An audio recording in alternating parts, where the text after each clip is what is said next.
ये कैसा अजीब सा संयोग है ना।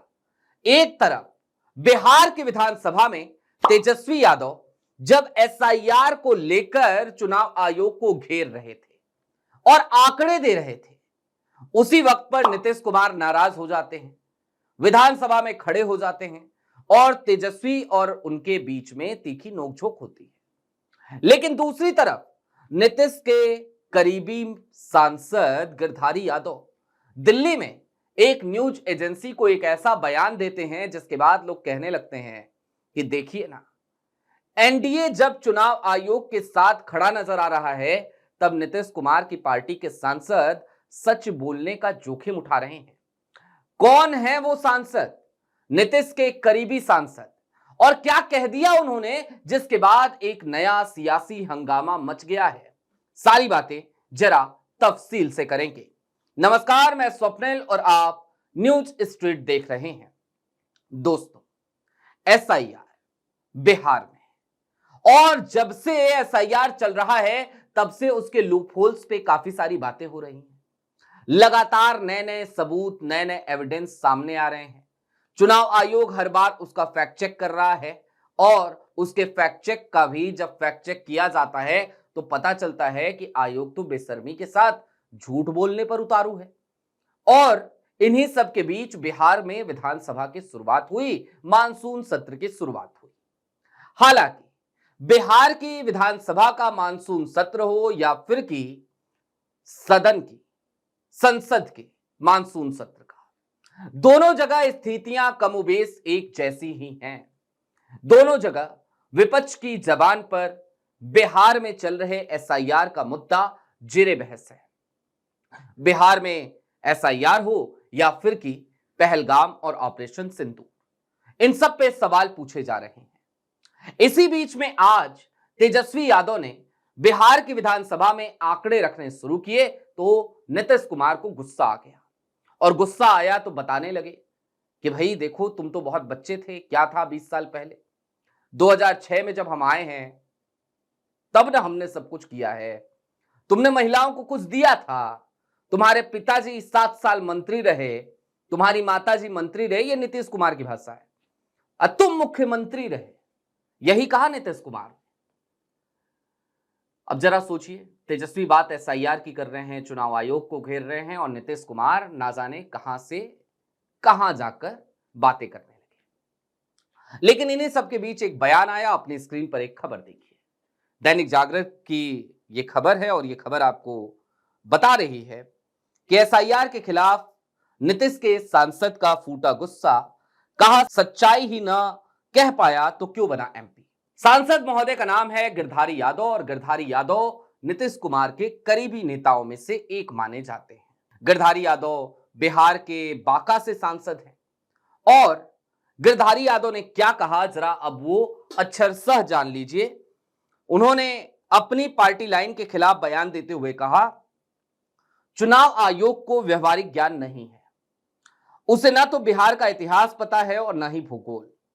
मुझे सारे दस्तावेज इकट्ठा करने में 10 दिन लग गए। मेरा बेटा अमेरिका में रहता है, वो 1 महीने में दस्तखत कैसे कर देगा?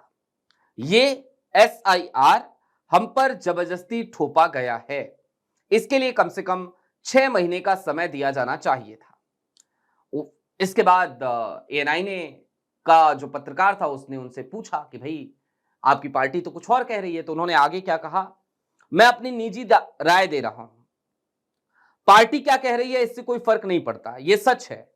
अगर मैं सच नहीं बोल सकता तो सांसद क्यों बना हूं? जरा सोचिए, एक तरफ नीतीश कुमार हो, नरेंद्र मोदी हो, अमित शाह साहब हो, भारतीय जनता पार्टी के तमाम बड़े बड़े नेता हों या फिर कि उनके गठबंधन यानी एनडीए के तमाम सहयोगी, तमाम मंत्री, सभी खुलकर चुनाव आयोग की जय जयकार करने में लगे हैं, चुनाव आयोग के पीठ पर अपना हाथ रखने में लगे हैं।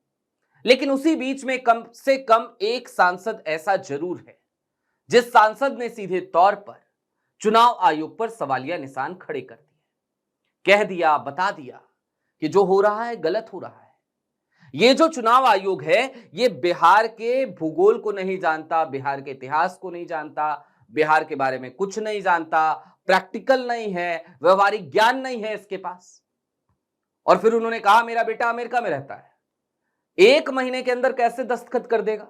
जरा सोचिए, वो सांसद हैं और सांसद का यह बयान है कि मुझे दस्तावेज जुटाने में 10 दिन लग गए।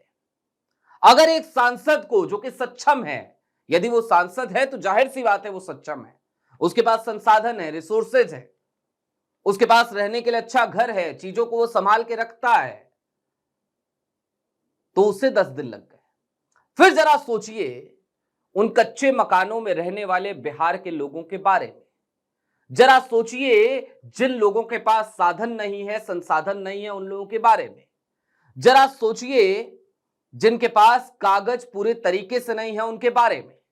वो भला ये दस्तावेज कैसे 1 महीने के भीतर जुटा लेंगे? ये एक बड़ा सवाल है और यही वो सवाल है जो चुनाव आयोग से बार बार पूछा जा रहा है और चुनाव आयोग हर बार अपनी बात बदलता हुआ नजर आ रहा है। उसने जब एसआईआर कराने का ऐलान किया तो उसने ऐलानिया तौर पे यह कहा था कि हम जिन दस्तावेजों की लिस्ट दे रहे हैं, इन दस्तावेजों के फॉर्म्स 7 फॉर्म जमा करेंगे। उसके बाद चुनाव आयोग की तरफ से एक विज्ञापन छपा कि देखिए एक काम कीजिए, आप दस्तावेज बाद में दे दीजिएगा और आप पहले फॉर्म भर लीजिए, फिर आपको एक डेडलाइन दे दी जाएगी, उस डेडलाइन तक आप दस्तावेज दे दीजिएगा। आज की तारीख में चुनाव आयोग कहता है कि उसने 95% एसआईआर करा लिया है, लेकिन क्या ये 95% मतदाता बने रहेंगे?